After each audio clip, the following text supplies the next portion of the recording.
안녕하십니까. 부동산 읽어준 남자 부통령입니다. 오늘은 고덕 강일 제1풍경채에 대해서 알아보도록 하겠습니다.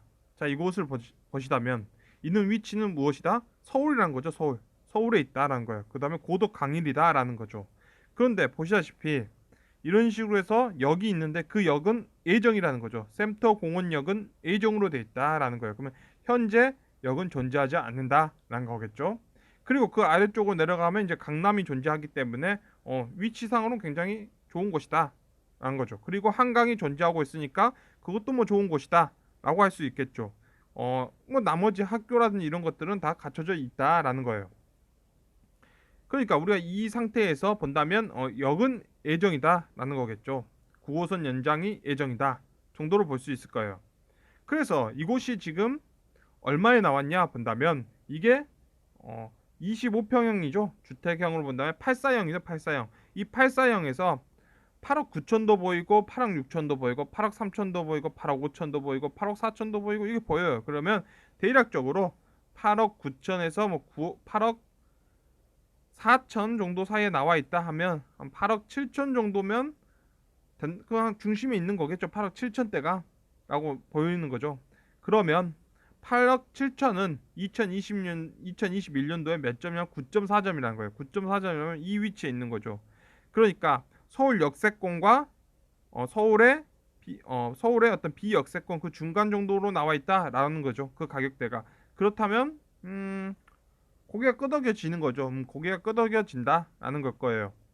그렇다면 우리가 이제 봐야 되는 건 이런 거죠. 그러면 제일풍경채가 지금 그 가격에 나와 있는데 그 가격에서 그와 비슷한 지점이죠. 바로 이 지점에서 다른 아파트는 어떻게 됐을까를 봐야 되겠죠. 근데 이게 우리가 서울이잖아요. 서울. 당연히 분양을 했던 가격들보다 당연히 다 올라가 있겠죠. 그건 당연한 거죠. 당연한 거지만 그래도 우리가 한번 봐보자는 거죠. 그래서 어디를 볼 거냐면 이 지역을 이렇게 보긴 좀 그렇죠. 왜냐면 새롭게 만들어지고 있는 곳이니까.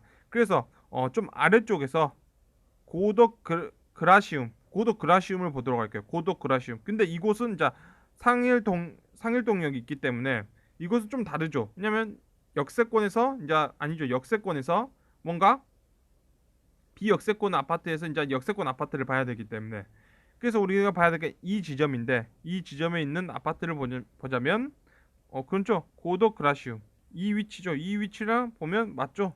여기 맞으니까 자 우리가 이걸 보면 이게 어느 정도의 분양을 했냐면 2016년도에 분양을 했다는 거예요. 그러면 그 분양가가 840에서 우리가 보고 있는 건 뭐 10층 이상 쪽으로 보고 있는 거잖아요, 우리가. 그러면 이 가격이죠. 이 가격, 이 가격이 보이네. 이 가격이 보이잖아요. 그러면 이 가격이 보이면 대략적으로 이 금액들이 8억 1천, 7억 8천 뭐 이렇게 보이는 거죠. 이렇게 보인다는 거예요. 그러면 2019년도에 7억 9천 정도죠. 7억 9천 정도 있어야 됐다는 거잖아요. 그러니까 우리가 고도 그라시움을 분양받기 위해서는 7억 9천 정도는 들고 있어야 된다는 거예요. 그럼 2016년도에 16년 7억 9천은 7.9였죠. 7.9. 아, 2016년도에 7억 9천은 12.4였다는 거예요. 그럼 12.4라면 이 위치에 있는 거죠. 그러니까 서울 역세권 아파트가 맞다는 거죠. 이 상일동역을 사용할 수 있는 아파트가 맞다로 나와 있었다는 거예요. 그렇다면 우리는 이 상태에서 아파트 가격이 어떻게 됐는가를 보자면 현재는 2016년도 이 금액이라면 현재 있을 수 있는 가격대는 이 정도의 금액대에 있을 수 있다는 거죠. 즉 10억에서 11억 사이에서 있을 수 있다는 거예요. 즉 이 말은 이분들부터 이렇게 돼서 이 정도 금액대까지는 굉장히 저렴하게 샀다라고 할 수도 있겠죠. 지금 시점에 2021년도 시점에 봤을 때는 이 13억까지는 뭐 대략적으로 뭐 그럴 수 있겠다 고개를 끄덕이지만 그 위로 보이는 이 점수 가격들은 거품이 껴 있다는 게 보이는 거죠. 딱 거품이 껴 있다는 게 보이는 거예요. 왜냐면 지금 고덕 그라시움과 같은 위치에 있는 아파트를 분양한다 한다면 대략적으로 이게 12점이 한 11억 정도 되니까 12.4 정도 나오려면 11억에서 12억 사이에 분양을 해준다는 거예요. 그건 2021년도에 분양을 그렇게 해준다라는 거죠. 그래서 우리가 이게 놓고 보자면 놓고 보자면 우리가 보고 있는 이 위치는 과거 이 위치는 이곳에서 와서 가격 상승을 해줬던 게 보이는 거죠. 해줬다. 그러면 이 위치는 지금 8억 7천인데 여기는 7억 8, 9천으로 들어온 거죠. 한 9천만 원, 1억 정도가 더 늘어났을 거예요. 분양가 늘어났지만 이 2016년도가 2016년도와 2021년도는 다른 거죠. 다른 거다라는 거예요. 그래서 이 금액으로 들어간 거는 지금 9점으로 들어가고 있으니까 그 점수로 놓고 봐서는 맞다는 거죠. 점수로 놓고 봐서는 맞게 나와 있다라는 거예요. 그렇다면 우리가 보고 있는 이 세상이 어떻냐면 2013년도부터 시작해서 2019년도까지 가파른 상승을 보여줬던 거예요. 부동산 가격이 가파른 상승을 보여줬고 그런 것들이 합리화될 수 있었지만 2020년도를 지나가면서 자산가치 화폐가치가 2배 이하로 내려왔다는 거죠. 즉 이 말은 무엇이냐면 2020년도에 들어가신 분들 있죠. 서울 아파트가 지금까지 오르니까 계속 오를 거다. 뭐 수요와 공급상 뭐다 공급을 안 하기 때문에 계속 오를 수 있다. 라고 하는 그런 논리와 아니면 금리를 내려줬으니까 금리 가격과 비교해 본다면 이 정도는 저렴하다라고 들어가셨던 그 모든 사람들이 있을 거예요. 특히나 더더욱 불행한 거는 오래된 구축이죠. 한 15년 차 이상 넘어가는 그런 구축들. 그 정도에 있던 구축들은 굉장히 지금의 어떤 서울 아파트의 분양가 정도 수준으로 사주신 분들이 있을 거예요.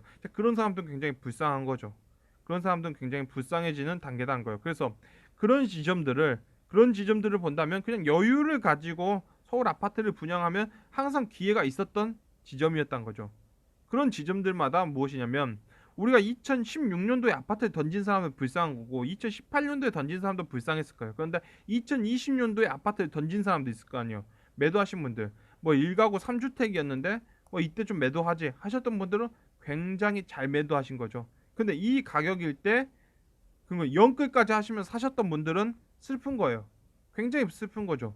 슬프다. 슬플 수밖에 없는 거죠. 슬프다. 슬플 수밖에 없는 현실이 있다는 거죠. 그러면 이럴 때는 항상 거주적 목적으로 보셔야 되는 거고 더더욱 중요한 거는 여유를 가지고 분양을 노리셔도 된다라는 거예요. 왜냐면 그래요. 우리가 이런 거죠.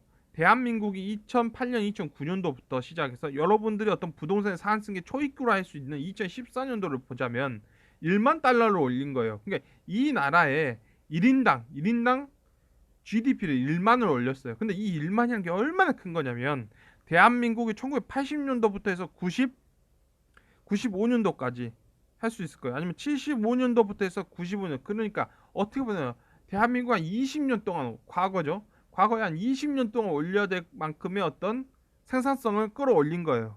그러면 대한민국이 항상 1만 달러에서 2만 달러, 그리고 2만 달러, 3만 달러 왔잖아요. 그렇게 올렸던 그 지점들마다 항상 부동산 가격이 폭등이 일어났고 항상 그런 지점들마다 주식 가격의 폭등이 일어났다는 거예요. 그래서 경제 성장률이 이루어지고 나서 무슨 일이 있었냐는 거잖아요. 결국에는 그런 거죠. 무슨 일이 존재하고 있었냐는 거예요. 그러면 그런 것들을 보자면 그런 거예요. 우리가 과거의 어떤 사진들을 보면서 우리는 그걸 느낄 수 있는 거죠. 과거의 사진들을 본다면 우리의 삶 자체가 느껴지는 거예요.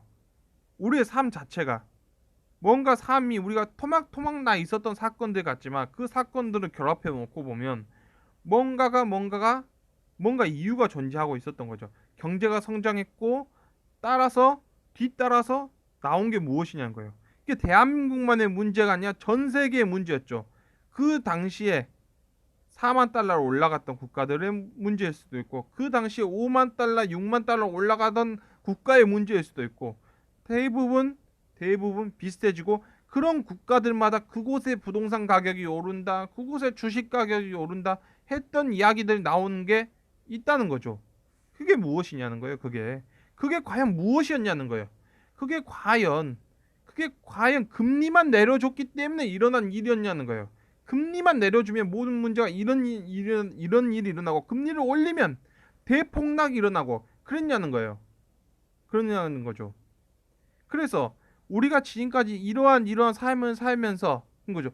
너는 이게 박근혜 때문이야. 너는 이게 문재인 때문이야. 라고 말할 수 있었겠지만 그 이면에는 그게 아니었다는 거죠. 그 이면에는 경제를 상승시켰던 거고 그에 뒤따라와서 경제를 이미 상승시킨 그 다음에 그에 뒤따라서 그 시기마다 투쟁이 일어났고 우리의 소득을 끌어올린 거죠. 귀족 노조 이야기들 나오는 거고 그런 거죠.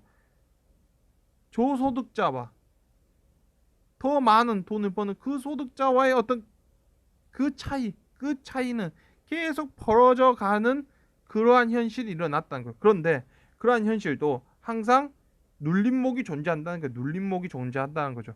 그런 눌림목이 나왔고, 그럼 눌림목이 나왔던 바로 그 당시에는 그렇게 흘러가고 있다면 어느 지점에서는 그런 거죠. 어느 지점에서는 어느 지점에서는 어느 지점에서는 어느 지점에서는 뭔가죠. 뭔가의 다른 포지션을 가져도 된다는 거예요. 지금까지 힘들고 힘들었다면 무주택자죠. 무주택자들이 힘들고 힘들었다면 이젠 여유를 가지고 그냥 분양 받으셔도 된다는 거예요. 그 이유는 간단하죠. 왜냐하면 우리 사회가 다시 여기서 끌어올리려면 자산 가치의 폭등을 얘기하고 자산 가치에 뭐하고 해야 될 문제가 아니란 거예요. 이제는 그런 거죠. 구조적으로 변화를 가져와야 될 시기다라는 거예요. 그런 시기가 존재하고 그런 시기가 도래했다라고 보시면 되는 거예요. 그래서 과거와 다른 환경이 벌어질 수밖에 없다. 그런 거죠. 과거와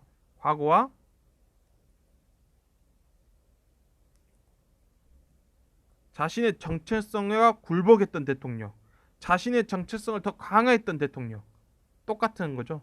그러한 거에 대한 8년간의 9년간의 우리의 삶이 이제는 뭔가 달라진다. 그 세대가 끝났다라고 보시면 되는 거예요. 그 세대가 이제 끝나가고 있다.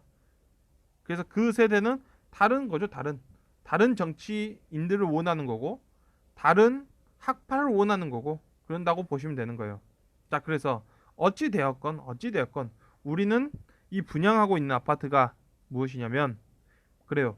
여기서 뭐 금리를 올린다 하든 뭐 어쩐다 하든 지금 우리가 보고 있는 이 아파트죠. 아파트 제일 풍경채 같은 경우에서는 우리가 보다시피 자기의 점수대로 나왔다라고 할 수 있을 거예요. 즉 우리는 8억 선에 나와 있죠. 8억에서 9억 선에 나와 있는데 이게 서울 아파트 시장에서 대략적으로 어떤 비역세권 내에 존재할 수 있는 아파트 가격대다라는 거예요. 근데 이곳은 이제 역까지 더 들어선다면 그보다 좀 더 한 단계 받을 수 있는 거죠. 받을 수 있다는 거예요. 그렇다면 2억에서 한 3억 정도는 더 가치 상승은 존재할 수 있는데 그보다 좀 더 저렴하게 나와 있다라는 거죠. 분양가 자체적으로만 보더라도 근데 그거는 예정이기 때문에 우리가 빼놓고 보더라도 맞게 나와 있다라고 할 수 있겠죠. 그래서 항상 서울 아파트 분양가는 거의 틀리지 않아요. 거의 틀리지 않고 그 자체적으로는 맞다 분양가 정도는 지금 맞다라고 보시면 돼요. 그래서 한 건 두 건 거래되는 가격들을 비싸게 거래할 뿐인데 그런 거를 우리가 굳이 받을 필요는 없죠. 왜냐하면 경제가 꺾여 내려가고 있는 건 사실이기 때문에 그런 거예요. 그래서 여기서 이제 중요한 건 무엇이냐면 그런다 해서 이게 과거 2만 달러처럼 내려가지 않는 이상 그런 거죠. 이게 내려갈 일은 없어요. 왜냐하면 우리가 이걸 올리면서 만들어 놓던 세상 있죠. 그 자체가 깨져야 되는데 그럴 일은 존재하지 않기 때문에 우리가 과거처럼 4억 5천짜리가 4억 5천에 분양받을 수 있었는데 과거 10년 전에 10 몇 년 전에는 5억대 분양받을 수 있었는데 그 세계는 이루어지지 않는다는 거죠. 그래서 지금 분양하는 가격들 수준에서 정체돼 있다는 거예요. 그래서 그 정도의 돈은 필요하다는 거죠. 그 정도의 돈은 필요하다. 우리가 3만 달러에 있다면 그 어쩔 수 없는 현실이겠지만 그래서 그 정도 수준을 감당하실 수 있는 분들이라면 조급해하지 않아도 되는 거죠. 이 가격에 분양받을 수 있는데 이 가격에 두 배를 주면서 구축에 들어갈 필요는 없는 거죠. 뭐 2년 차라든지 뭐 5년 차라 하더라도 구축은 구축이죠. 그런 걸 들어갈 필요는 없다로 오늘 영상을 뭐 마치도록 하겠습니다. 그래서 제일 풍경채는 자기의 가치 점수대로 나와 있다, 가치대로 나와 있다 정도로 영상을 마치도록 하겠습니다. 지금까지 시청해 주셔서 너무나 감사합니다.